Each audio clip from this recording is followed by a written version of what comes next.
পুরুষার্থ। শাস্ত্রে 4 ধরনের পুরুষার্থের কথা বলা হয়েছে। প্রথম হলো ধর্ম। আপনি কি জানেন এই ধর্ম আসলে কি? আপনার কি মনে হয় ধর্ম আসলে কি? কোনো বিশেষ ঈশ্বরকে মানাই কি ধর্ম বলা হয়? নাকি কোনো বিশেষ রীতি পালন করাই হলো ধর্ম? নাকি কোনো বিশেষ সাহিত্যকে সর্বশ্রেষ্ঠ মনে করাই হলো ধর্ম? না, ধর্ম হলো সেটা যাকে ধারণ করা যেতে পারে। আর ধারণ শুধু সেটাই করা যায় যা পবিত্র। পবিত্র শুধু তাকেই বলা হয় যা নিঃস্বার্থ, যার মধ্যে শাসন করার কোনো ইচ্ছে নেই, যা সরলভাবেই প্রবাহমান, জল এবং বায়ুর মতো। যখন কোনো ব্যক্তি ধর্মকে ধারণ করেন এবং সেই ধর্ম সেই ব্যক্তিকে রক্ষা করে, তখন তাকে ধর্ম বলা হয়। ধর্ম যা রক্ষা করে অহংকার থেকে, খারাপ চিন্তার হাত থেকে। সেই জন্য পুরুষার্থ গড়ে তোলার আগে, ধর্ম পালন করার আগে, ধর্মের প্রকৃত অর্থ কি সেটা বুঝে নিন। এটা জেনে রাখুন যে সমস্ত ধর্মের আধার, সমস্ত ধর্মের ভিত শুধুমাত্র ভালোবাসা।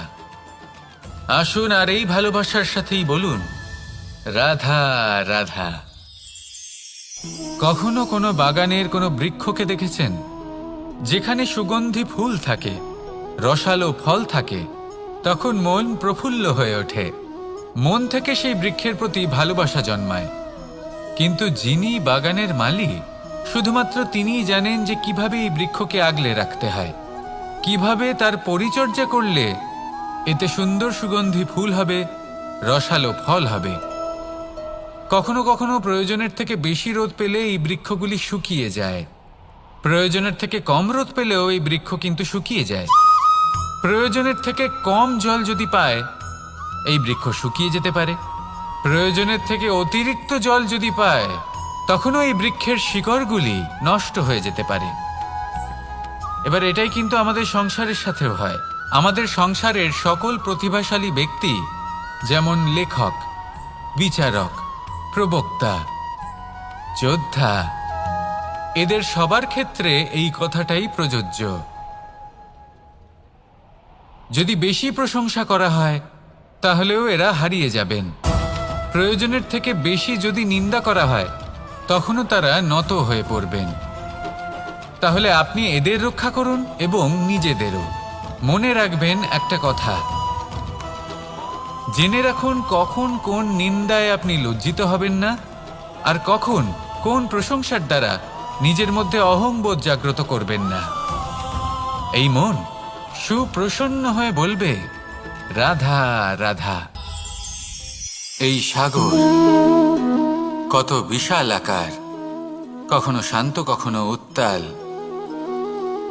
কিন্তু এই সাগরকে এত মহান কে করে তুলল? জল। এবার এই জলের যাত্রা দেখুন, সেটা কতটা কঠিন। এই জল সাগরে থাকে। সূর্য ওকে এতটা উত্তপ্ত করে তোলে যে এই জল নিজের অস্তিত্ব হারিয়ে ফেলে এবং বাষ্পে পরিণত হয়ে হাওয়ায় মিলিয়ে যায়। তারপরে আকাশে যায় আর নিজের অস্তিত্ব আবার হারিয়ে ফেলে, মেঘে পরিণত হয়। তারপর এই মেঘ কোথাও গিয়ে কোনো পর্বতে ধাক্কা খায়, তারপর আবার এই জল নিজের অস্তিত্ব হারায়।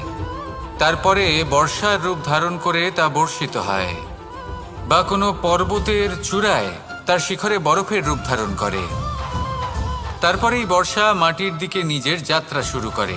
এবার মাটিতে ঝরে পড়া এই বর্ষা স্রোতের আকার ধারণ করে এবং আস্তে আস্তে বইতে থাকে।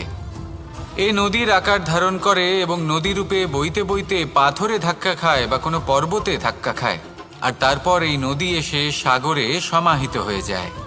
নদীর এই জল আবারও নিজের অস্তিত্ব হারিয়ে ফেলে, কিন্তু এইবার সেই জল নিজেই সাগরে পরিণত হয়।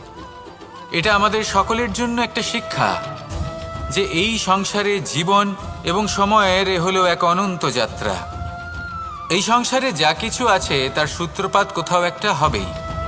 সেই জন্য মৃত্যু এবং সমাপ্তির চিন্তা ত্যাগ করে দিন, আর যে সূত্রপাত আপনি লাভ করছেন তার আনন্দ উপভোগ করুন।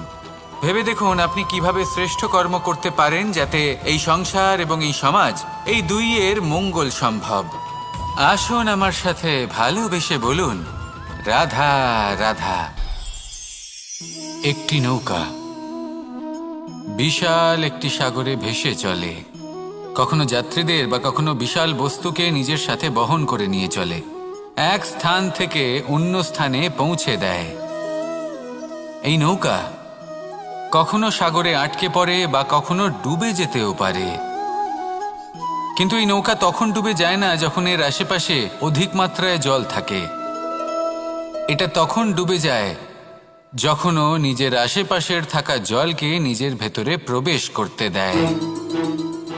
যখন আস্তে আস্তে এই জল প্রবেশ করতে থাকে, নৌকা ভারী হতে থাকে আর আস্তে আস্তে ডুবে যায়। এটা আমাদের কাছে একটা শিক্ষা। হতেই পারে আমাদের এই সংসারে, আমাদের জীবনে আশেপাশে অনেক বেশি মাত্রায় নেতিবাচক শক্তি থাকবে, ঈর্ষা থাকবে, বিদ্বেষ, ঘৃণা বা ভয় থাকবে, কিন্তু মনের এই নৌকা শুধু তখনই ডুববে যখন আপনি এই নেতিবাচক শক্তিকে নিজের ভেতরে প্রবেশ করতে দেবেন। মনে রাখবেন, এই নেতিবাচক শক্তিকে কখনো নিজের মনে প্রবেশ করতে দেবেন না। প্রবেশ করলেও তাহলে যেন সে সেখানে কোনো স্থান না পায়। শুধু এই বিষয়টা খেয়াল রাখলে আপনার মনের এই নৌকা জীবনের এই সাগরে সব সময় ভেসে থাকবে আর এই মন প্রসন্ন হয়ে বলবে, রাধা রাধা। আমরা সকলে শক্তি অনুভব করতে চাই। এবার যদি আপনাকে জিজ্ঞেস করা হয় যে সবথেকে বেশি শক্তির অনুভব কোথা থেকে করা সম্ভব, তখন কেউ কেউ বলবেন পুষ্টিকর আহার গ্রহণ করলে, ব্যায়াম করলে, কেউ বলবেন ধন লাভ করলে, বন্ধুদের থেকে, পরিবারের থেকে, আদি ইত্যাদি। এইভাবে আপনি শক্তির অনুভব অবশ্যই করতে পারেন, কিন্তু সবথেকে বেশি শক্তির অনুভব যদি আপনি করতে চান তাহলে তা পাবেন শুধু একতার দ্বারা, সংগঠনের দ্বারা। যদি আপনাকে উদাহরণ দিই, নিজের এই হাতটাকে দেখুন, 5টা আঙুল রয়েছে। কোনো একটা বস্তুকে নিজের একটা আঙুল দ্বারা তুলে ধরার চেষ্টা করে দেখুন, বড়ই কষ্ট হবে। তখন আপনি বুঝতে পারবেন যখন এই 5টি আঙুল একত্রিত হয় তখন কোনো কাজ কতটা সহজ হতে পারে। এটাই হলো শক্তি, একতার। সব থেকে ভালো উদাহরণ যদি আপনাকে দিই তাহলে বাঁশি। এই বাঁশি থেকে অত্যন্ত মধুর সুর নির্গত হয় যা সবার মন প্রসন্ন করে দেয়। এই কথা সত্যি, কিন্তু এই বাঁশি আমি একটা বা দুটো আঙুল দিয়ে বাজাতে পারবো না। আমাকে প্রত্যেকটা আঙুল ব্যবহার করতেই হবে, তবেই এর থেকে মধুর সুর নির্গত হবে যা সকলকে প্রসন্ন করবে, ঠিক কিনা? ঠিক এইভাবেই যদি আপনি চান যে আপনার জীবনরূপী বাঁশি থেকেও মধুর সুর নির্গত হোক বা সবার মনকে প্রসন্ন করে তুলুক, তাহলে আপনাকেও জীবনে একতা নিয়ে আসতেই হবে। আপনি একাও কর্ম করতে পারেন, পথ চলতেও পারেন, সামনেও এগোতে পারেন, সাফল্যও লাভ করতে পারেন, কিন্তু যখন সকলে একসাথে এগোবেন, সেই পথে চলবেন, সেই কর্মই করবেন, তখন লক্ষ্যে অবশ্যই পৌঁছবেন, সাফল্য অবশ্যই লাভ করবেন, কিন্তু সেই সাফল্য এবং তার আনন্দর সংমিশ্রণটাই একটু অন্যরকম হবে।